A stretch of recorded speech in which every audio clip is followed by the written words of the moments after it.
நம்ம 24 நியூஸ்.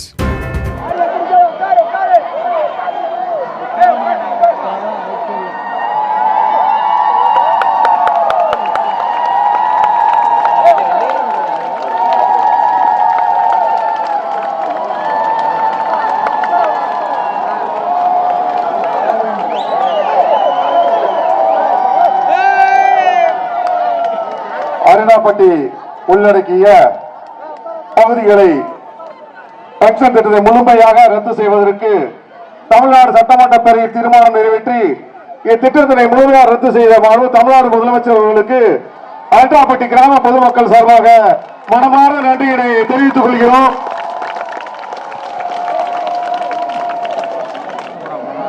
உங்கள் அனைவருக்கும் என்னுடைய அன்பான வணக்கம்.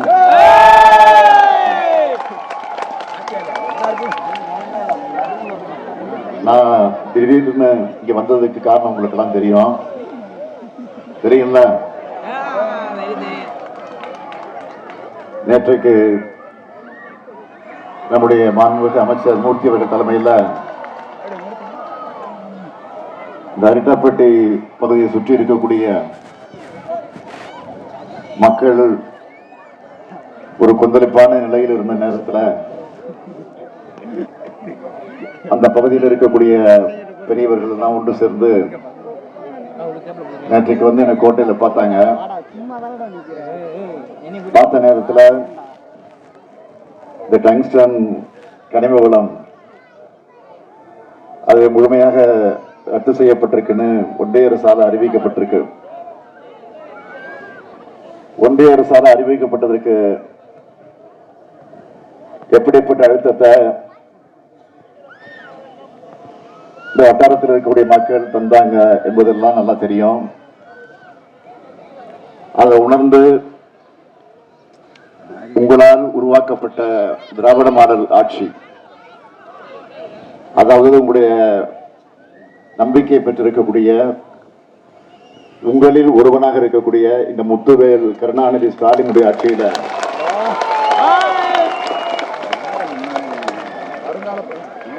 நாடாளுமன்றத்தில் நம்முடைய எம்பிக்கள் எல்லாம், கூட்டணி கட்சியினுடைய எம்பிக்கள் எல்லாம் இங்க பேசி அதற்கு பிறகு சட்டமன்றத்தில் தீர்மானமாக நிறைவேற்றி அது இன்னைக்கு நம்ம நினைச்ச மாதிரி வெற்றி அடைஞ்சிருக்கு. அந்த தீர்மானத்தை நிறைவேற்ற நேரத்தில் எல்லா கட்சியினுடைய அதிமுகவா இருந்தாலும் சரி, கம்யூனிஸ்ட் கட்சியா இருந்தாலும் சரி, இந்திய கம்யூனிஸ்ட் கட்சி, மார்க்சிஸ்ட் கட்சி, பாட்டாளி மக்கள் கட்சி, விடுதலை சிறுத்தைகள், இந்திய யூனியன் முஸ்லீம் லீக் போன்ற எல்லா கட்சிகளும், சட்டமன்றத்தில் இருக்கக்கூடிய எல்லா கட்சிகளும் ஒன்று சேர்ந்து அந்த தீர்மானத்தை ஏகமனதாக நிறைவேற்றி கொடுத்தாங்க. அப்படி நிறைவேற்றி கொடுத்த நேரத்தில் நான் தெளிவா சொன்னேன், மக்களால் இன்றைக்கு ஆட்சியில் இருக்கக்கூடிய நான் இந்த முதலமைச்சர் பொறுப்பில் இருக்கிற வரைக்கும் நிச்சயமா டங்ஸ்டன் வராது, அதை பற்றி மக்கள் கவலைப்பட வேண்டிய அவசியம் இல்லை என்பதை அழைத்து நிறுத்தமாக நான் எடுத்து சொன்னேன்.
மரியாதை செய்கிறார்.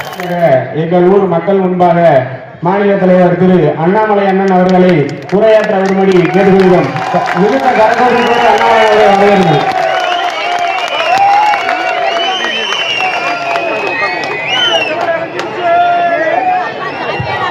அன்பார்ந்த பெரியவர்களே, தாய்மார்களே, மிக முக்கியமாக தன்னரசு மற்றும் மேல்நாடு இந்த பகுதியை சார்ந்த அன்புக்குரிய நம்முடைய சொந்தங்களே, மேடையில் இருக்கக்கூடிய இந்த மண்ணினுடைய மைந்தர்களாக எப்பொழுதும் கூட நாணயத்தின் பக்கம் இருக்கக்கூடிய நம்முடைய எல்லா அம்பலக்கார ஐயா அவர்களே, எல்லாருடைய பெயரை சொல்வதற்கு பதிலாக ஒரே ஒரு பெயரை சொல்லி எல்லா பெயரையும் சொல்வதாக ஐயா மகாமணி அவர்கள் முக்கிய அம்பலக்காரர் அவருடைய பெயரை சொல்லி மேடையில் இருக்கக்கூடிய 14 அம்பலக்கார ஐயா அவர்களுக்கும் என்னுடைய நன்றி கலந்த வணக்கத்தை முதலில் பதிவு செய்கின்றேன்.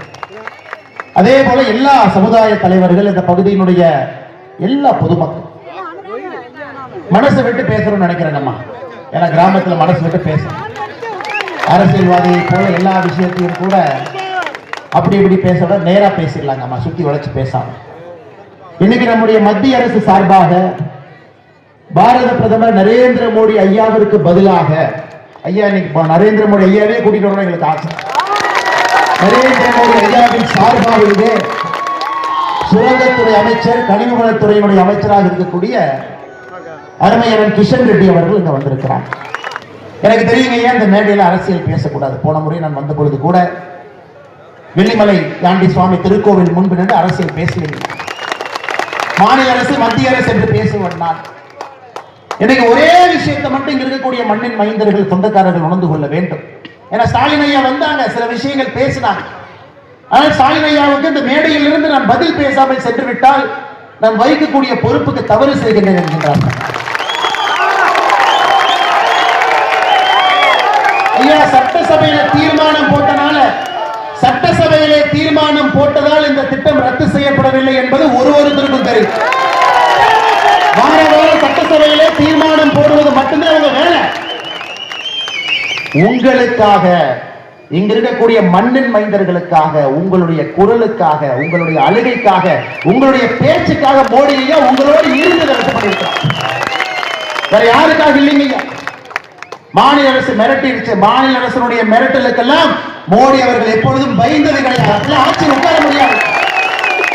உக்ரைன் ரஷ்யாவுடைய கண்ணை விரல் விட்டு ஆட்டிக் கொண்டிருக்கக்கூடிய மோடி அவர்கள் இருக்கக்கூடிய மாநில அரசு பார்த்து பயப்படுற மனிதராக, உங்களுடைய அன்பிற்காக பயந்து இங்கே வந்திருக்கின்றோம். உங்கள் அன்புக்காக, இந்த மண்ணின் மைந்தனுடைய அன்புக்காக இங்கே வந்திருக்கின்றோம். எதுக்கு வரலீங்க? தொடர்ந்து உங்களுடைய அன்புக்காக என்ன வேணாலும் நாங்கள் செய்வோம். உங்களுடைய அன்பை பெறுவதற்காக மோடி அவர்கள் என்ன வேண்டுமானாலும் செய்வோம். 11,000 பேருக்கு மேல எஃப்ஐஆர் போட்டுட்டு மத்திய அரசு திட்டத்தை ரத்து செய்த பிறகும் எஃப்ஐஆர் வச்சு, அதன் பிறகு நான் ரத்து செஞ்சேன், எஃப்ஐஆர் ரத்து செஞ்சேன்னு சொல்றத, அதனாலதான் இந்த திட்டம் ரத்தாச்சுன்னு சொன்னா யாராச்சும் நம்புவாங்களா ஐயா? அதனால் மாநில அரசுக்கு ஒரே ஒரு வேண்டுகோள் வைக்கிறேன், ஒரே ஒரு வேண்டுகோள். நானும் விவசாயிகளுடைய மகனாக இந்த வேண்டுகோள் வைக்கிறேன். கர்ம வீரர் காமராஜர் ஐயா அவர்கள் ஆட்சி பீடத்திலிருந்து வெளியே வந்த பொழுது 1963 தமிழ்நாட்டில் பயிரிடப்பட்ட மொத்த பகுதிங்க ஐயா, மொத்த ஏரியா பயிரிடப்பட்ட 70 லட்சம் ஹெக்டேர். காமராஜர் ஐயா ஆட்சியிலிருந்து இறங்கும் பொழுது தமிழகத்திலே மேலூர், வெள்ளாளப்பட்டி, அரிட்டாப்பட்டி இந்த பகுதியெல்லாம் 70 லட்சம் ஹெக்டேர்ல விவசாயம் செய்யும் பூமியாக கொடுத்துட்டு போனாங்க. இன்னைக்கு வெறும் 46 லட்சம் ஹெக்டேர் தான் இருக்குது. 24 லட்சம் ஹெக்டேர் காணாம போயிடுச்சு. விவசாயம் செய்யக்கூடிய பகுதி 24 லட்சம் ஹெக்டேர். கர்ம வீரர் காமராஜர் ஐயா பதவியில் இருந்து இறங்கிய பிறகு அதற்கு மாநில அரசு முயற்சி எடுத்து அணை கட்டுங்க, டேம் கட்டுங்க, தண்ணியை தேக்குங்க, நிலத்தடி நீரை உயர்த்துங்க, இளைஞர்களை விவசாயத்தின் பக்கம் கொண்டு வாங்க, கிராமத்தில் இளைஞர்களை தங்க வைங்க.